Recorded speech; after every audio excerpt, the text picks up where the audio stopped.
बीजापुर में चोरों का आतंक पर आतंक। बीजापुर शहर के बाहरी इलाकों में आने वाले वार्ड नंबर 21 साई पार्क के नंद बसवेश्वर कॉलोनी में चोरों द्वारा घरों के दरवाजों को जोर जोर से पीटने की वारदातों को लेकर लोगों में डर का माहौल छाया हुआ है और लोग रात भर अपने घरों के बाहर घूम रहे हैं, जिसमें वार्ड नंबर 22 के कॉरपोरेटर प्रेमानंद बिरादर भी लोगों के साथ घूमकर जागरूक कर रहे हैं। इसी के चलते हमारे माध्यम से प्रेमानंद बिरादर और वार्ड नंबर 21 के कई लोगों ने बात करते हुए आ बीती सुनाई। ಇಲ್ಲಿ ಸಾಯಿ ಪಾರ್ಕ್ ಪಕ್ಕದಲ್ಲಿರ್ತಕ್ಕಂಥ ನನ್ನ ಬಸವೇಶ್ವರ ಹತ್ತಿರ ಇಲ್ಲಿ ನಾವು ಸುಮ್ಮನೆ ನಮ್ಮವ್ರಂತ ಫೋನ್ ಮಾಡಿದಾಗ ಬಂದಿದ್ದೇವೆ ಇಲ್ಲಿ. ಅವರು ನಿನ್ನೆ ರಾತ್ರಿ ಸುಮಾರು 2:30 ಗಂಟೆಗೆ ಹೇಳಿದ್ರು ನಾವು ಇಲ್ಲಿ ಕಂಟಿಯಲ್ಲಿ ಯಾರೋ ಚಪ್ಪಲಿಕ್ಕಿ ಬಿಡಿಸೋದು, ಆಮ್ಯಾಗ ಒಂದು ಸ್ಕಾರ್ಪಿಯೋ ಗಾಡಿ ಸ್ಲೋ ಆಗಿ ಹೊಂಟಿತೈತಿ ಇಲ್ಲಿ. ಆಮ್ಯಾಗ ಒಮ್ಮೆ ಸಡನ್ನಾಗಿ ಜನ ಇಲ್ಲಿ ಎಚ್ಚರ ಅನ್ಕೋದ್ಮೇಲೆ ಸ್ಪೀಡಾಗಿ ಹೋಗಿ ಪಾಸ ಹೋಗ್ಯದ. ಹೀಗಾಗಿ ಸುಮಾರು 10 ದಿವಸದಿಂದ ಅವರು ಸ್ವಯಂ ಪ್ರೇರಿತ ಎಲ್ಲರೂ ಪಾಪ ಹೆಣ್ಮಕ್ಳು, ಹಿರಿಯರು, ಯುವಕರು ಸ್ವಯಂ ಪ್ರೇರಿತವೆಲ್ಲ ಗಸ್ತಿ ಮಾಡ್ತಾಯಿದ್ದಾರೆ. ನಾವು ಪೊಲೀಸ್ ಇಲಾಖೆಗೆ ನಾವು ಮಾಹಿತಿ ಕೊಟ್ಟು ಬಂದೀವಿ. ನಾಯಕ್ ಈ ರೀತಿ ಬೀಟ್ ಪಿ ಸಿಗೆ ನಂಬರ್ ನಮಗೆ ದಯವಿಟ್ಟು ಕೊಡ್ರಿ, ಏನಾದರೂ ಸಮಸ್ಯೆ ಇದ್ರೆ ಮಾತ್ರ ಫೋನ್ ಮಾಡ್ತಾರೆ. ಅವರೆಲ್ಲ ಪಾಪ ನಿದ್ದಿಗೆಟ್ಟು ಅವರೆಲ್ಲ ಕುಟುಂಬ ಜೋಪಾನ ಮಾಡ್ಕೋಬೇಕಂತ ಎಲ್ಲರೂ ಸ್ವಯಂ ಸಹಿತ ಮಾಡಾಕತ್ತಾರ. ನಾವು ಸಹಿತ ಸಪೋರ್ಟ್ ಮಾಡಿ ನಿಮ್ಗೆ ಎನಿ ಟೈಮ್ ಫೋನ್ ಮಾಡ್ತೀವಿ. ನಾವು ಮುಂದೆ CPI ನಾಳೆ ಬೆಳಗ್ಗೆ ಮಾತಾಡ್ತೀವಿ. ಇಲ್ಲೊಂದು ಕಂಟಿ ಅದ, ಅದನ್ನ ಸುಮಾರು ಒಂದು 3-4 ವರ್ಷ ಆಯಿತು. ಆ ಕಂಟಿ ಒಂದು ಕ್ಲೀನ್ ಮಾಡಿದ್ರೆ ಅವ್ರಿಗೆ ಒಂದು ಸ್ವಲ್ಪ ಅನುಕೂಲ ಆಗ್ತದೆ.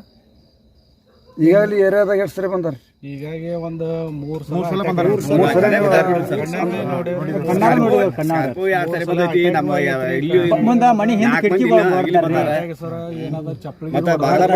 ಸ್ಕಾರ್ಪಿಯೋ ಗಾಡಿನೂ ಬಂದ ನೋಡಿವ್ರಿ.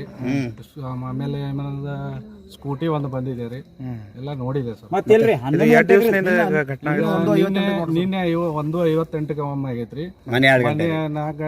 4ನೇ ತಾರೀಕಿಗೆ ಅವತ್ತು 2 ಗಂಟೆ ಆಗಿದೆ ಸರ್. ಅದಕ್ಕಿಂತ ಮೊದಲು 4 ಮಂದಿ ಬಂದಿದ್ದಾರೆ ಸರ್. ಇಲ್ಲಿ ಮನೆ ಹಿಂದೆ 4 ಮಂದಿ ಬಂದು ಅವಾಗ 4 ಮಂದಿ ಬಂದಾಗ ಸ್ವಲ್ಪ ಸುದ್ದಿ ಆಗೈತೆ ಸರ್. ಅಲ್ಲಿ ಅವ್ರು ನೋಡ್ಯಾರ, ಅವ್ರು ನೋಡಿದ್ರು ಸ್ವಲ್ಪ ಬೊಬ್ಬಾಟಾಗನ ಇಲ್ಲಿ ನಮ್ಮ ಮಂದಿ ಆ ಕಡೆ ಹೋಗ್ಯಾರ, ಅವ್ರು ಓಡಿ ಹೋಗ್ಯಾರ ಸರ್. ನಂತರ ಎಲ್ಲ ಸ್ತಬ್ಧಾಗನ ಮತ್ತೆ 2 ಗಂಟೆಗೆ ಅವ್ರು ವಾಪಸ್ ಬಂದಾರ. ಅಲ್ಲಿ ಒಂದ್ ಹಿಂಗಾಗಿ ಏನಾಗ್ಬಿಡು ಸರ್, ಎಲ್ಲರೂ ಅಟ್ಯಾಕ್ ಆಗಿದೆ ಸರ್. ನಾವು ಮನ್ಯಾಗ ಒಳಗೆ ಹೋಗಿ ಕೂತ್ರ ನಿದ್ದೆ ಹತ್ತೋಲ್ ಸರ್. ಅದಕ್ಕೆ ಬಂದು ಕಿರಿಕಿರಿ ಬಾಡ ತೆಗಿತಾನೆ ಆ ಹೆಣ್ಮಕ್ಳು ನಾವು ಕುಡಿಯ ಕುಂದ್ರ ಆಯ್ತೇವೆ ಸರ್. ಹಿಂಗಾಗಿ ಎಲ್ಲಿ ಯಾವ ಟೈಮ್ದಾಗ ಯಾರ ಮನೆ ಬಿಡ್ತಾರ, ಯಾರಿಗೆ ಏನ್ ಹಾಕದ ಅನ್ನೋದು ದೊಡ್ಡ ಭಯ ಆಗಿಬಿಡೋದು ಸರ್. ಅದಕ್ಕಾಗಿ ನಮ್ಗೆ ಇದು ಸಮಾಧಾನಕ್ಕೆ ನಮ್ಮ ಸಾಗರಿಗೆ ಫೋನ್ ಮಾಡಿದೇವೆ ನಾವು. ಅವ್ರು ನೋಡಿ ಈ ಟೈಮ್ದಾಗ ಬರೀ ಒಂದೇ ನಮ್ಮ ರಾಘು ಸರ್ ಮಾಡಿದ್ರು, ಅವ್ರು ಪ್ರೇಮಾನಂದ್ ಬಿರಾದರ್ ಸರ್. ಈ ಟೈಮ್ದಾಗ ಅವ್ರು ಬಂದಾರ ನೋಡ್ರಿ ನಮ್ಗೆ ಇದಕ್ಕೆ ಸೆಲ್ಫಿಗೆ. ಈಗ ನಮ್ಮ ಮನೆ ನಾವು ಕಾಯ್ತೇವೆ ದೊಡ್ಡದಾಗಲ್ಲ, ಈಗ ಬೇರೆ ಕಡೆಯಿಂದ ನಮ್ಮನ್ನ ಕಾಯಕ್ಕೆ ಅವ್ರು ಬಂದಾರ ರಾತ್ರಿ ಈ ಟೈಮ್ದಾಗ. ಮತ್ತು ಪೊಲೀಸರಿಗೂ ಸಾಕಷ್ಟು ಸರ್ ನಾವು ಮನವಿ ಮಾಡೇವು ಸರ್, ಫೋನ್ ಮಾಡೇವು. ಅವರು 12:40ಕ್ಕೆ ಬಂದು ಹೋಗಿದ್ದಾರೆ. 12:40ಕ್ಕೆ ಫೋನ್ ಮಾಡೋಣ. ಅವ್ರು ಇಲ್ಲ ಮತ್ತೆ ಇಲ್ಲಿ ಬಂದು ಧೈರ್ಯ ತುಂಬಿ ಅವ್ರ ಸಲಹೆ ಸೂಚನೆ ಕೊಟ್ಟು ಹೋಗ್ಯಾರ. ಮತ್ತು ಅವ್ರು ಹೇಳ್ಯಾರ ಯಾವ ಟೈಮ್ ಅದ ರಾತ್ರಿ ಗೀತ್ರಿ ಏನು ವಿಚಾರ ಮಾಡಬೇಡ್ರಿ, ಯಾವ ಟೈಮ್ದಾಗ ನಿಮ್ಗೆ ಭಯ ಹಾಕದ ಆ ಟೈಮಿಗೆ ನಾವು ಫೋನ್ ಮಾಡೋದು ಹೇಳ್ಯಾರ ಸರ್. ಅವ್ರು ಇಷ್ಟೊಂದು ಅವ್ರು ಧೈರ್ಯ ಕೊಟ್ಟಾರ. ಅದಕ್ಕೆ ಅವ್ರಿಗೆ ನಾವು ಭಾಳ ಧನ್ಯವಾದ ಹೇಳ್ತೇವೆ ಸರ್. ಈ ಟೈಮ್ದಾಗ ಯಾಕೆ ಹಿಂಗೆಲ್ಲ ಕುಂದಿರ್ತೀರಿ, ನಾವೇನೂ ಆಗುದಿಲ್ಲ, ಇನ್ನು ಆರಾಮ್ ಹೋಗಿ ಮೊಕ್ಕು ಅಂತಾರೆ ಸರ್. ಆ ಮೊಕ್ಕು ಅಂದ್ರೆ ನಮ್ಮ ಮನೆ ಒಂದ್ಸಲ ಬಂದಾರೆ. ಯಾರೋ ಬಂದಿಲ್ಲ ಸರ್. ಮೊನ್ನೆ ಟೈಮ್ದಾಗ ಬಂದಿದ್ರು ಸರ್, 1 ಗಂಟೆಗೆ ಬಂದಾರ್ರಿ. ನಿನ್ನೆ ಏನದ ಯಾರೂ ಬಂದಿಲ್ಲ, ನಮ್ಮಲ್ಲಿ ಯಾರು ಬಂದಿಲ್ಲ, ಕೇಳಿ ಇಲ್ಲ, ಏನೂ ಆಗಿಲ್ರಿ. ಈ ಕಡೆ ಏರಿಯಾದಕ್ಕೆ ಪೊಲೀಸರು ಒಂದ್ಸಲ ಬಂದು ಬರ್ತಾರೆ, ಮೇನ್ ರೋಡಿಗೆ ಹೋಗ್ಬಿಡ್ತಾರೆ. ಒಳಗೆ ಏನು ನಮಗೆ ಇದು ಮಾಡಿ ನಿಮಗೆ ಗೊತ್ತಿರಲಿ, ಈಗ ಪೊಲೀಸ್ ಇಲಾಖೆ ಸಹಿತ ಸಿಬ್ಬಂದಿ ಕೊರತೆ ಇದ್ರು ಅರೆಸೇನೆ ಪಡೆ ಸೇನೆ ಅಂತ ತೊಗೊಂಡಾರ ಅವರು.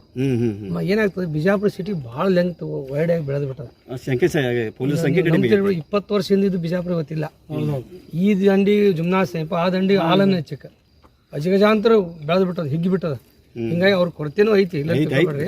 ಹಿಂಗಾಗಿ ಜೊತೆಯಾಗಿ ಹೊಸದಾಗಿ ಬಂದ SP ಲಕ್ಷ್ಮಣ್ ನಿಂಬೂರಿ ಸಾಹೇಬ್ರು ಸಹಿತ ಬಹಳ ಸ್ಟ್ರಿಕ್ಟ್ ಅದಾರ ಮತ್ತು ಅಧಿಕಾರಿಗಳು ಕಟ್ಟುನಿಟ್ಟಿನ ಆದೇಶ ಹೊಣ್ಯಾರ.